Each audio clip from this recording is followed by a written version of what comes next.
भुईमुग, मोहरी, सोयाबीन, सूर्यफूल, करडई, सरकी, राईस ब्रॅन, पाम व पॉमोलिन, खोबरे, तीळ, मका, बहुस्रोत खाद्य वनस्पती तेल व वनस्पती अशा प्रत्येक खाद्यतेल व मेद यांना आस्थापनेचा आकार व उलाढाल विचारात न घेता हा आदेश लागू आहे. महाराष्ट्रामध्ये आजच्या डेटला खाद्यतेल उत्पादक जे आहेत सेंट्रल लायसन्स आहे 212, महाराष्ट्राचे म्हणजे स्टेट लायसन्स आहे 285, अशी 497 मॅन्युफॅक्चरर्स आपल्या महाराष्ट्रामध्ये रजिस्टर्ड आहेत. प्रमुख निर्देश याच्यामधले जे मेजर बाबी आहेत, प्रथम जे आहे रजिस्ट्रेशन आणि लायसन्सेस मॅन्डेटरी आहे. शेड्यूल 4 पार्ट 2 याच्यानुसार प्रोडक्शन करणं हे मॅन्डेटरी आहे. आपण याच्यावर अगोदर काही चर्चा केलेली आहे. विक्रीचे स्वरूप जे आहे, खाद्यतेलाची विक्री केवळ आणि केवळ सीलबंद, छेडछाड स्पष्ट व पूर्ण लेबल असलेल्या वेष्टनातूनच करणं अपेक्षित आहे.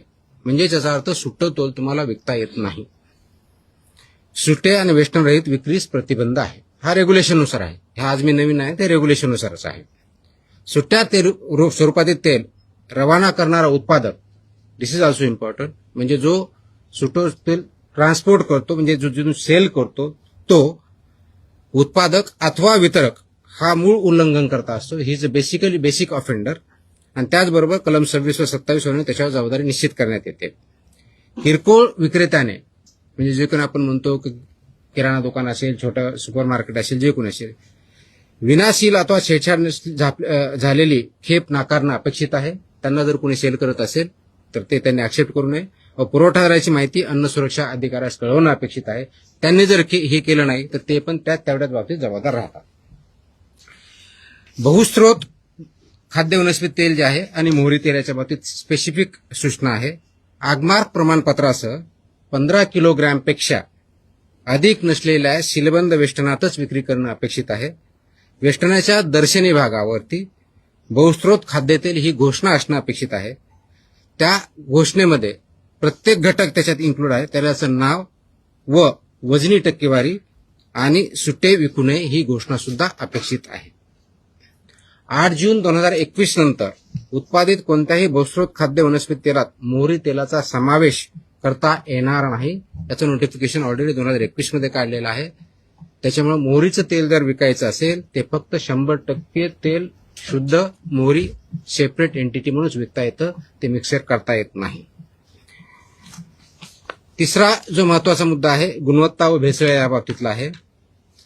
अर्जोमेन तेल, खनिज तेल, एरंडेल तेल व ट्रायऑर्थोक्रेसिल फॉस्फेट यांची उपस्थिती पूर्णतः प्रतिबंधित आहे. ऑइलमध्ये, एडिबल ऑइलमध्ये याच्यामध्ये कोणताही आयटम किती not even single particle of that can be should be available here is absolutely prohibited because it is unsafe.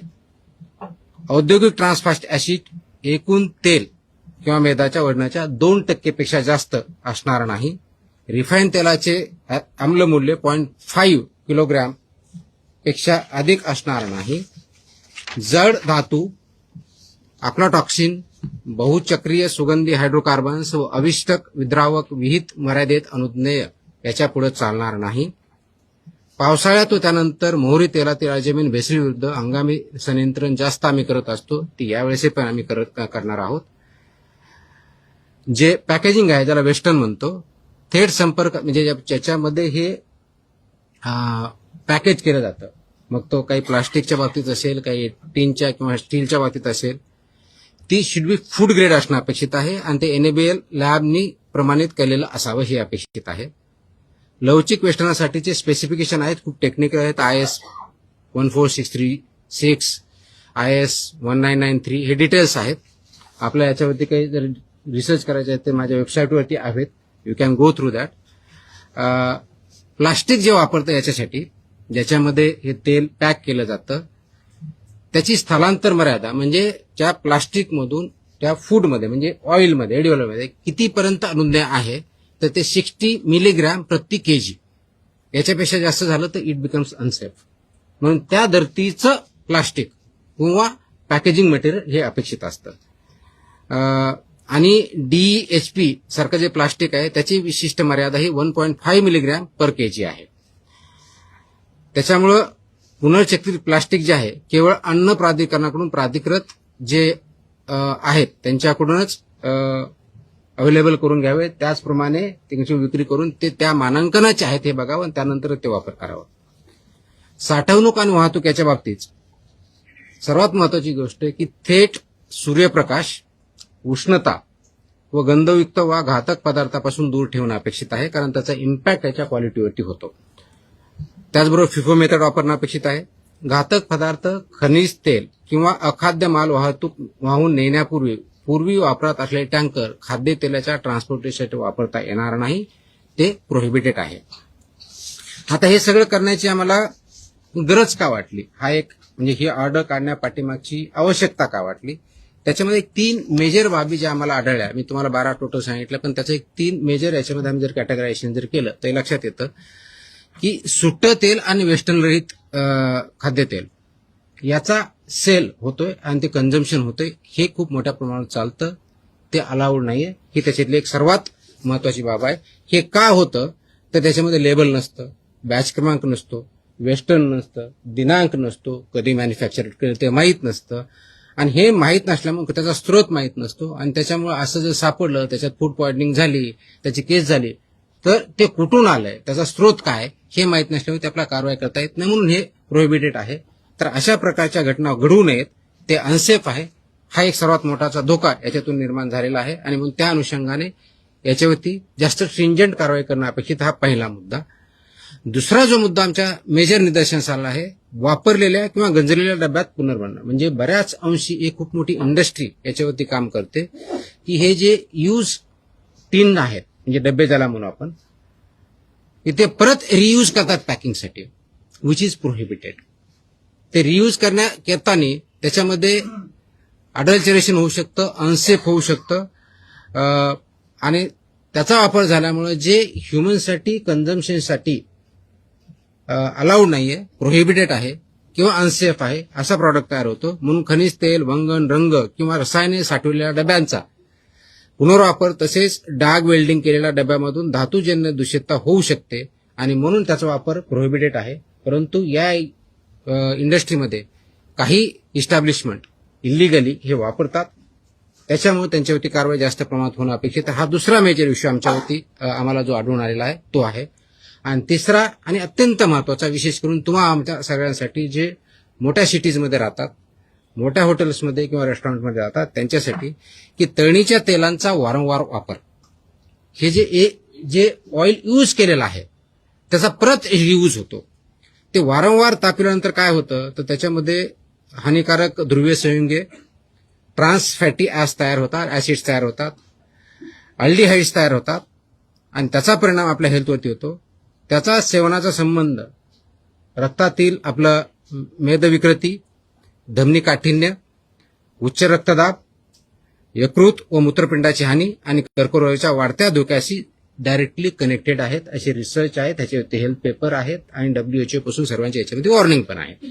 तर हे अवॉइड करण्यासाठी याच्यामध्ये हे सांगितलेलं आहे की 25% अधिक नसलेलं, म्हणजेच तुमचा जो ध्रुवीय संयुगे ज्याला म्हणतो त्याचं रिडिंग हे 25 जास्त असता कामा नये, आणि म्हणजे रियूजच्या बाबतीत, आणि जे फ्रेश एडिबल ऑइल असेल त्याचं 15 जास्त असता कामा नये. मी सांगतो I will come to that. मुझे मराठी तो पहले खत्म करने दो, मेरा मुझे बहुत याद करना पड़ा है sir. So this is important and this is consumed by everybody. हे जर आदेश पाळले नाहीत, म्हणजे हे रेग्युलेशन 2011 पासून, काही 2018 पासून, तर काही 2021 पासून, जे मी ऑलरेडी मेन्शन केले त्या ऑर्डरमध्ये आहेत. माझी ऑर्डर इंग्लिशमध्ये आहे, मराठीमध्ये आहे. सो ज्यांना जे समजेल त्याप्रमाणे आपण करत आहोत. तुमच्यासाठी प्रेस इंग्लिशमध्ये पण आम्ही तयार करून ठेवलेली आहे. So we have learn. तर व्हॉट विल हॅपन, त्याच्यामध्ये पनिशमेंट अशा आहेत की जर याच्यामध्ये उल्लंघन केले, सुरक्षित अन्नाच्या प्रकरणामध्ये कलम 59 नुसार जिथं आम्हाला अनसेफ सापडेल त्याच्यामध्ये 7 वर्षापासून आजन्म कारावासपर्यंत पनिशमेंट आहे, 10 लाखापर्यंत. That is for unsafe under section 59 of act. अवमानक तेलासाठी 5 लाखापर्यंत आहे, 5 लाख पनिशमेंट. मिथ्याछापित म्हणजे मिसब्रँडेडसाठी 3 लाखापर्यंत आहे फाईन. भेसळकारक पदार्थ बाळगल्यास 10 लाखापर्यंत आहे. वैध परवानग्याशिवाय म्हणजे विदाऊट लायसन्स केलं अप टू 10 लाख फाईन आहे. दिशाभूल करणाऱ्या जाहिराती अप टू 10 लाख पर्यंत फाईन आहे. कंपन्यांच्या बाबतीत संबंधित संचालक, भागीदार, व्यवस्थापक वैयक्तिक तिथे आम्ही जबाबदार धरणार आहोत. फक्त तिथला मॅनेजर वगैरे नाही, इट विल बी एव्हरीबडी. आणि आवश्यकतेनुसार त्याचं परवाना निलंबन असेल, इम्प्रुव्हमेंट नोटिसेस असतील, रद्द करण्याची प्रोसेस ती नियमानुसार केली जाईल. आता हे करत असताना कंप्लेन करण्याची मेकॅनिझम आपल्याकडे अवेलेबल आहे. परत आपल्या माहितीसाठी सांगतो की जर असेल, ग्राहकांनी किंवा नागरिकांनी काय करायचं, ज्यावेळेस आपण तुम्ही मी मार्केटमध्ये जातो त्यावेळेस तुम्ही मी काय केलं पाहिजे. तर पहिली गोष्ट, सुट्टं तेल विकत घ्यायचं नाही. Please don't buy loose oil, edible oil, number 1. Number 2, जर ते पॅक आहे तर त्याचं लेबल बघा, लेबलवरचा बॅच क्रमांक बघा, मॅन्युफॅक्चरिंग डेट बघा, बेस्ट बिफोर किंवा एक्सपायरी डेट बघा, वेस्टर्न, ह्या सगळ्या गोष्टी. ते सीलबंद आहे का ते चेक करा. मग टीनचं असेल नाही तर प्लास्टिकचं असेल. This is what citizens should do, consumer should do. जुन्या, गंजलेल्या किंवा पुनर्वापरित डब्यातील तेल विकत घेऊ नये. आपल्याला सर्वसाधारणपणे जर दिसला तर ते अवॉइड करावं, त्याची रिपोर्टिंग करावी. Will act. बहुस्त्रोत खाद्यतेल वेस्टर्न एगमार्क हा मार्क असला पाहिजे. Agmark that is very very critical. आणि घटक तेलांची टक्केवारी तसं पाहिजे. बहुमूल्य म्हणजे 2 तेलांचं एकत्र आहे, त्याच्या डिटेल्समध्ये मोर दॅन 2 अलाउड नाहीये. त्याच्यामध्ये दोन्हीचं पर्सेंटेज, नाव आणि पर्सेंटेज लिहायचंय. त्याच्यामध्ये कोणत्या तरी एकाचं नॉट मोर दॅन 20% असलं पाहिजे, रिमेनिंग 80% पाहिजे. तर नॉट मोर दॅन 20% एक दुसरा अलाउड नाहीये, हे आपण बघायचे. त्याच्यामध्ये त्याचं नाव पाहिजे, त्याचं पर्सेंटेज पाहिजे, ऍगमार्क पण त्याच्यावरती पाहिजे.